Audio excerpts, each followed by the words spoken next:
Hey everybody, it's Alex. Thanks for joining us on our first ever virtual ensemble for the Bel Air Community Band. I'm going to be talking about the piece Fandango today, and so hopefully we'll discover a couple things to make sure we do a really good recording. I thought that I would first start by talking about what a fandango even is. So the fandango is a song and dance that originated in Spain and Portugal in the early 18th century. By the end of the 18th century, it had become popular as an instrumental form for serious composers. Set in a waltz time, the dance is usually accompanied by castanets and descending harmonic progressions of chords. The dance itself expresses the passion of the dancers, who often taunt each other by following the other's steps or using gestures. Therefore, it is synonymous with a quarrel or an argument. Many variations of the dance began to spring up as its popularity hit Europe's courts.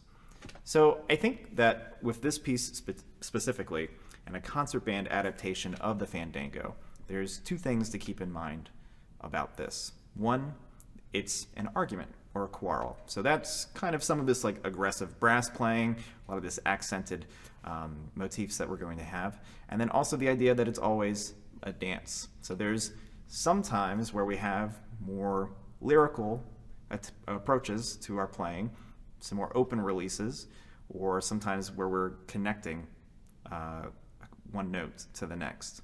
So hopefully I can illuminate a few of those as we go through this today. Before we start the piece, I thought that I would just go over, once you are making your actual recording, how you want to be using like the backing track that Joe is providing for everybody. So in the beginning, when you hit play, you're going to hear a click, and it's going to be the metronome going off, establishing the pulse. It's super important inside of these virtual ensembles that we're all keeping the same exact beat, because if we don't, when Joe goes to put these together later on, we will sound like the middle school band that I am teaching this year. So what happens is you're going to hear 12 clicks, click, click, click, times 12, and then Joe will say to clap. The clap is really important because it creates a spike in the sound waves when Joe gets to look at everybody's recordings that are submitted, and it'll help him just kind of line up a good starting point for all of this as well. So make sure that we're establishing a good, firm, steady pulse from the beginning, and that we're all doing the clap together as well. Joe's going to have a lot of clicks here because it's a fast piece. So we want to make sure there's a lot of time to get the instrument ready and attack together. So you'll hear 12 clicks, clap, and then it's essentially 24 clicks. So a total of 36, if I can do math today, before we actually play. You also hear Joe saying like 1, 2, ready, play inside of that recording too. So using the steady pulse, using the clap, I think that's a good way to do it.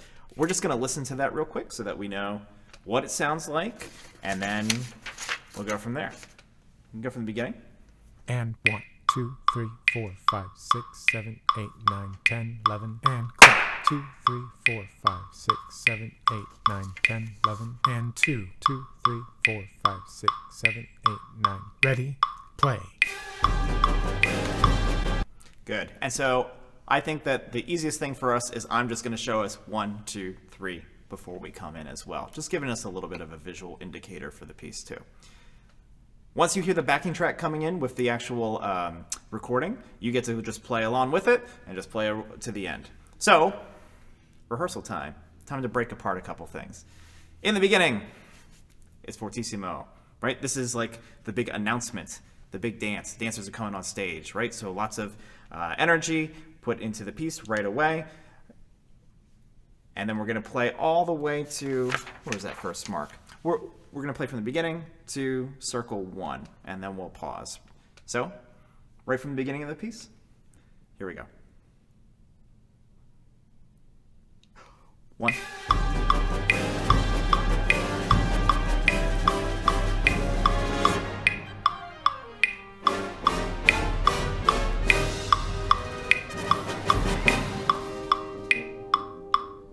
Cool, and we reach circle 1. So just a couple of things to think about in that opening section. Cornets and oboes. Dun, dun, dun, dun. Make sure that we're leading into the accented note, thinking through the 16ths, pushing through, and then the low people. So I will say in advance, I'm working off a condensed score. So if I forget somebody, it's my apologies. If you recognize that it's your part, just know I'm talking to you as well. But the low woodwinds, the horns, the saxes, the trombone, baritone, bum, bum, bum, bum. We need to make sure that we're separating each time that we do that little rhythmic phrase. So I would think about the dotted quarter notes that are accented in the second measure, the third measure, more as like quarter notes with a break, a little bit of a lift before we reattack. Bum, bum, bum, bum, bum, bum, bum, bum, instead of holding all the way through. As we're continuing as well, measure 10, which is also known as 3 measures before rehearsal 1. Everyone who is sustaining a note and hanging over the bar line, that's another place that we need to make sure that we are lifting before we continue. So from the forte piano before, bum, da dum bum bum bum bum. Go ahead and release on 1 so that we have a nice clear lift-off point, and then we can line that up when all of the recordings are put together. And notice also 2 before rehearsal 1, it's the loudest point we've gotten to so far. 3 Fs are there, and then we get to come back again right before rehearsal 1. It's going to be much quieter. So we're going to do just that much again from the very beginning, just keeping all of those things in mind. Ready? And.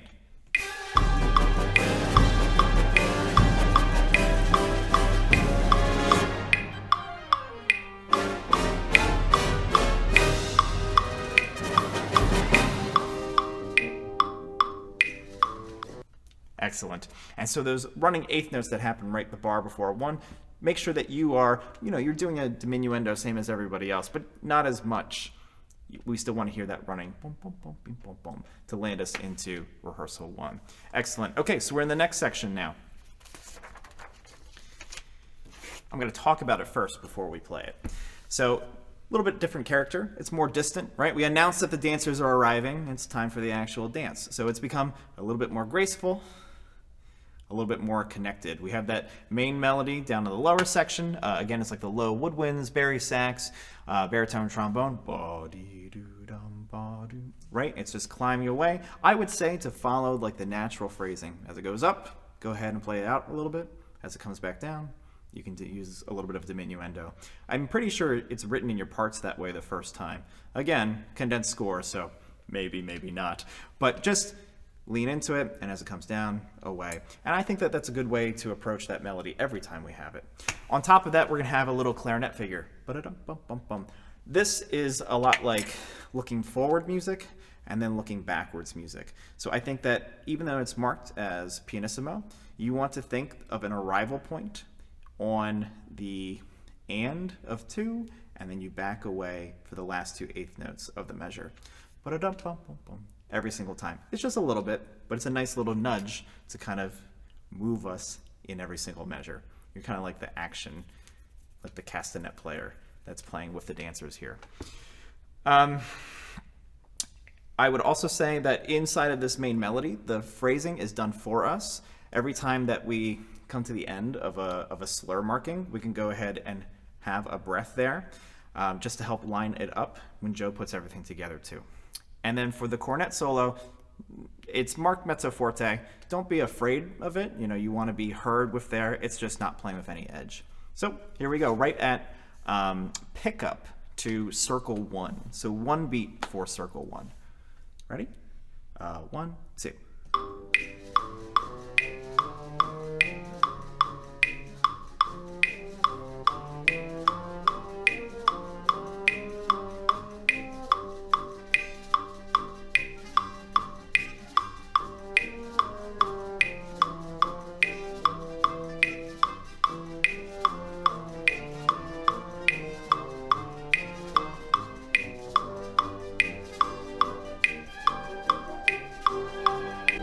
Cool. So circle 2, very similar to circle 1. The only thing that's really changing there is like the embellishment of the cornet solo that happens over top of it. When we get to the last little bit, the horns with your entrance that happens 4 before circle 3, It's, again, marked pianissimo, just making sure that we're not playing with edge, but we still do want to make sure that it's a clear figure that's heard. It is a chord, so we want to make sure that we're, especially if you have the third of the chord, the concert B natural, bring that out a little bit. It's a really interesting harmony that happens. And then you can kind of sweep us into circle 3, where everything gets a little bit bigger just because we're adding more instruments. So horns are kind of like the thing to bring us right there. Trombones, be careful with your half notes that you have right before circle 3. Just full value, and they're not aggressive at all. They're just little backgrounds kind of growing the texture. Okay, so we're going to keep going now because circle 2 is, very similar to circle 1. We get to circle 3 here, and so just adding more to the texture. I will say that there is, working off of lots of pieces of paper here. A lot of times the phrasing works itself out with a lot of the ties and the slurs and natural places to breathe. Those of us who have the melody that's going to be 1, 2, 3 measures before circle 4, if you have that accented half note on the concert G, you should not breathe after that. You should push that into the next little figure that happens there. Bum, bum, bum, ba-dum, ba-dum, ba-dum, and then on it goes. We'll do that together so you know if you have the melody or not. We're going to do pick up to circle 3. Ready? 1, 2.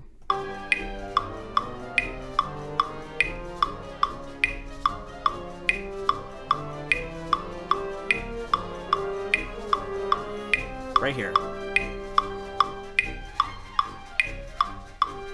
Cool. Right, it's just going to add a little bit of intensity as we connect it. At that point, you're not like the quarrel that's happening with the Fandango. You're more the dancer, right? Extending the arm and then keep going from there.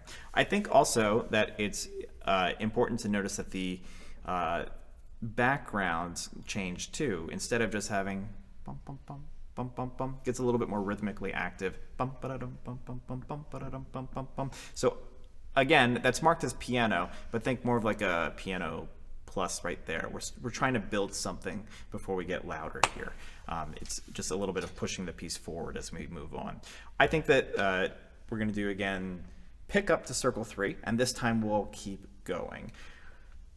Ready? Here we go. 1, 2.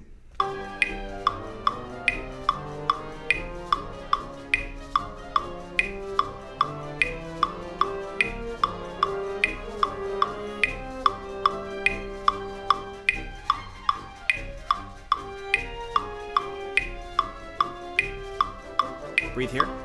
Get to the melody.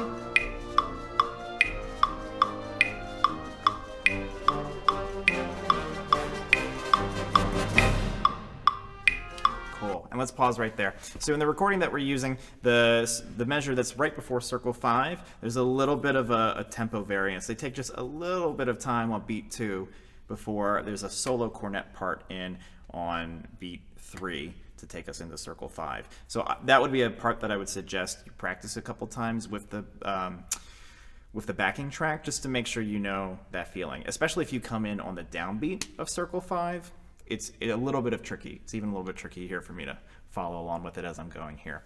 So again, just a lot of themes that we're already hearing. I think the important thing is just to bring out things that are a little bit different to keep it interesting to listen to. So in the third bar of circle 4, there's a little bit of a rising kind of arpeggio figure, nice and staccato. It's in the low woodwind, trombone, saxophones, bum, bum, bum, bum, bum, bum, bum, and of course beat 2, 3, a little bit stronger. So bring that out, and then once we get to, I believe it's the same people, in the next measure where you have that dotted half note, come away. Beat 1 and then come away right away. You're no longer part of that main melodic thing. It'll be too thick of a texture. Bum, bum, bum, bum, bum, bing, bum, bum, and away it goes. And then keep it at probably like more of a piano texture for the next chord change, and then you're the same people who really aggressively change everything on the quarter notes. So you have a lot of roles right there of changing your dynamics, just making sure, bringing out those accented parts a little bit more than everything else. We're going to do the same.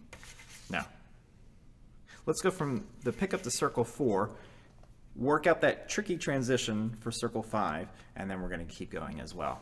And then the great thing is, if we're still struggling with it, it's a video, so we can always like go back and play this part again if we need to. So what did I say? Pick up circle 4? Yeah, here it is. 1, 2.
Pause there.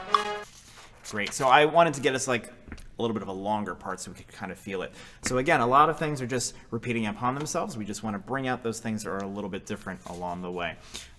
Once we get to circle 5, trumpets, of course, the ones with the main melody there. This would be a part that I would think is more those dancer themes. So I think that we should connect some of these phrases a little bit. Right? Don't breathe after that dotted quarter note. Bum, bum, bum is going to disrupt it a little bit. And so it should be really lyrical as possible. I think that if we could try to push all the way through this melodic idea, it would really be the most musical thing.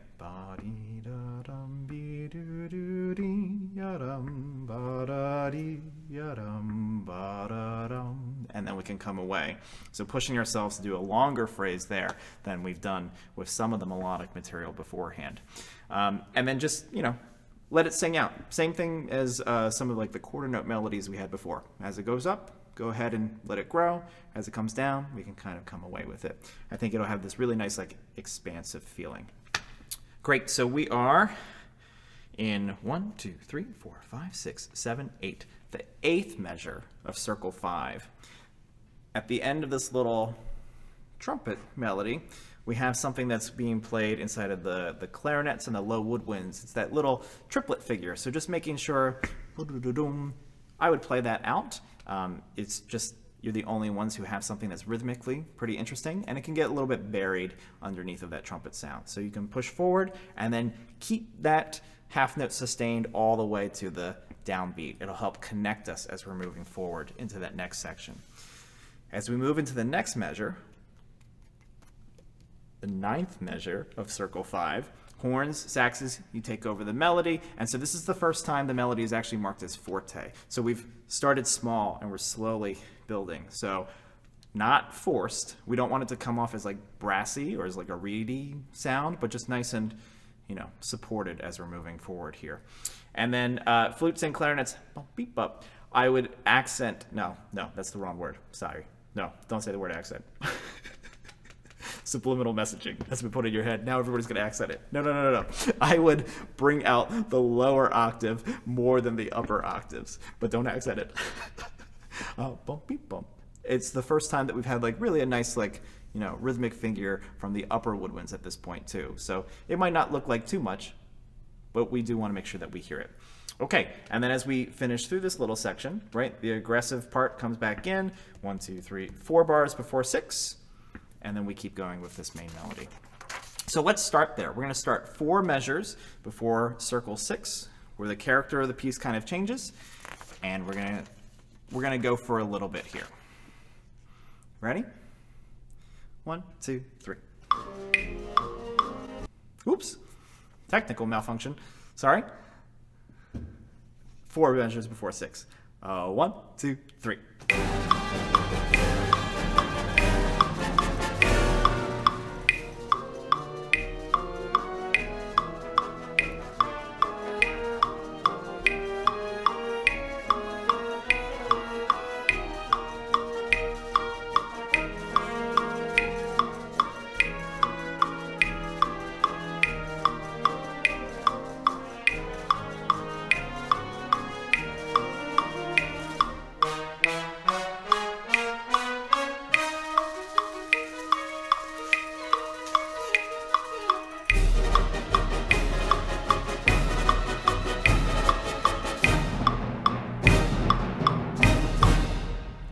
we'll pause there. Good, so a lot of repeated material, just like from beforehand. I think that just taking note of two things. We kind of have like this counter melody introduced for the first time, somewhat in like the saxophones, and it might be in the horns as well. Anytime we have like the ba-dee-da-dee-da-dum, just a little bit of like some of those eighth notes, we can really go ahead and shape that, just like we've done with the melody before. As it goes up, a little bit of leaning into it, and then coming away again.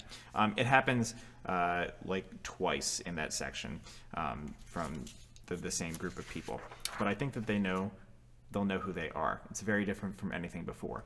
Good, and then it pushes, and then we get into this nice supported, louder section, and then everything drops out, and we're here, bar before circle 9. Complete change, meno mosso e cantabile, so we want to make sure it's like the most prettiest sounds we can possibly do. 1 bar before 9 is going to be solo horn. They have a note, so you'll see that from me. Click, and then the very next thing you see is going to be the downbeat of circle 9. So you will not see 1, 2, 3, or here, click, click, click, for the bar before circle 9.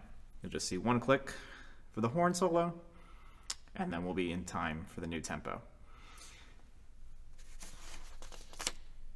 Let's do it from there. Bar before circle 9? Okay.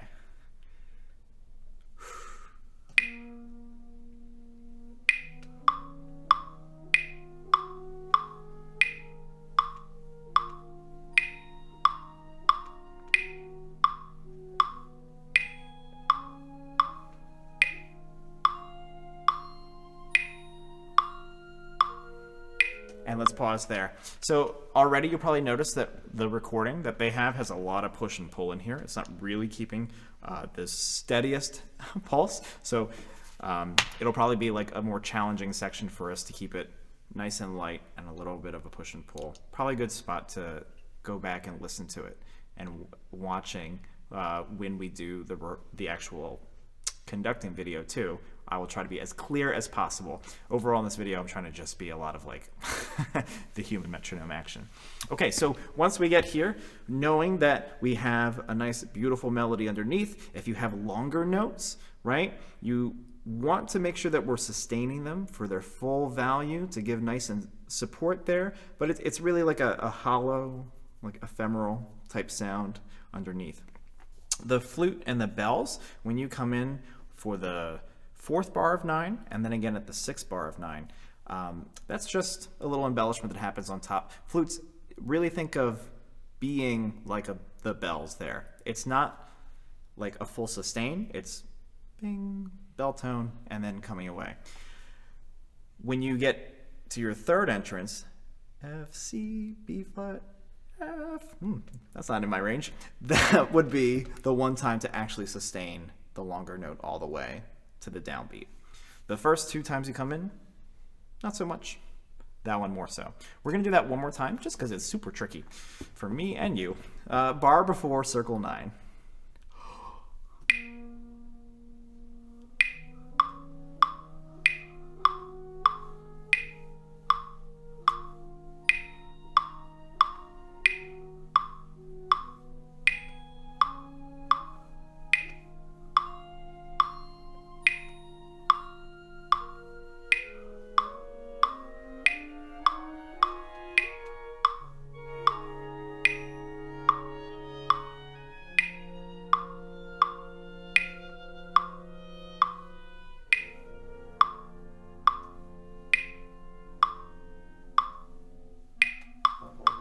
And we'll pause right there. Okay, so pretty tricky section. At circle 10, we've almost made it through the whole piece.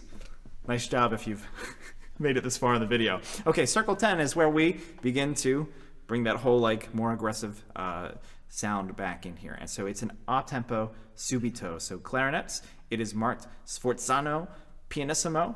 The most important thing is that we actually hear the downbeat right there at circle 10.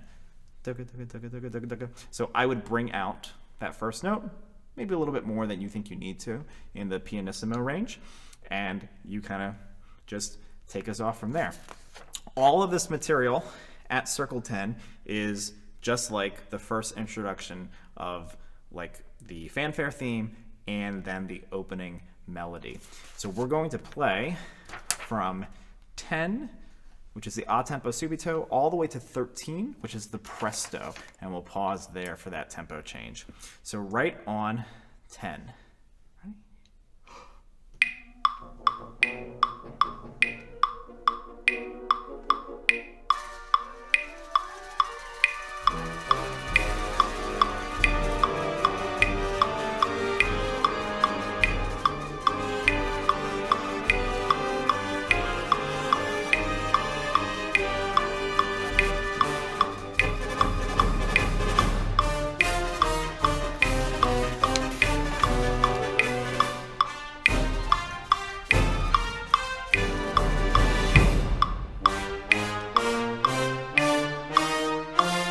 Pause right there. Good. So a molto ritardando right there at the end. I will try to be as clear as possible inside of the actual other tape where we're recording alongside of the amount that we slow down there. But just remember, under a molto ritardando, not only do we slow down, but make sure that each of those quarter notes are a little bit longer, sustaining our tone through them. So the last one is the longest of the bunch.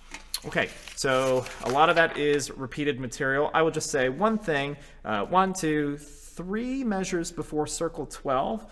Trombones, moment to shine.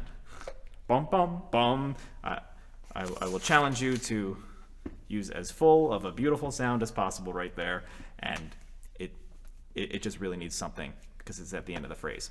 Okay, we have a caesura right before 13. But don't clip the recording, please. That's the first peanut gallery comment you get from Joe. Be enthusiastic, but don't overblow the microphone. I hope we all heard Joe's comment from across the room. Okay, so caesura right before circle 13. I'll have a nice clear cutoff, or as clear as I can make it, and then instantly again a tempo change. That's going to be faster, and it's just going to be full and fast playing until the very end of the piece. So I think that just to have it for the tape itself, we will do from pickup to circle 12 until the end. That way we can practice that tempo change in there. Ready? Okay. Pick up to circle 12. 1, 2.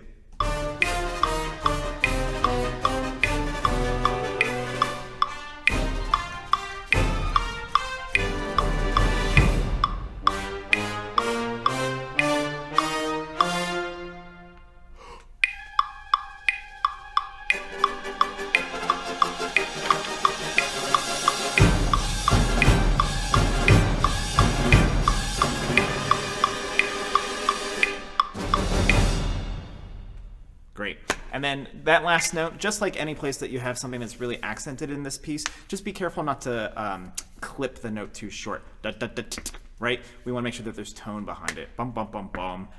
If anything, I would say that that last note should really be closer to a quarter note than an eighth note, so that we can fully hear the tone that's underneath of it. Okay, so I hope that this was helpful. If you need to go back at any point to be reminded about some of this stuff, feel free, and I'll see you all in that other tape. Okay, so should be great. Thanks, everybody.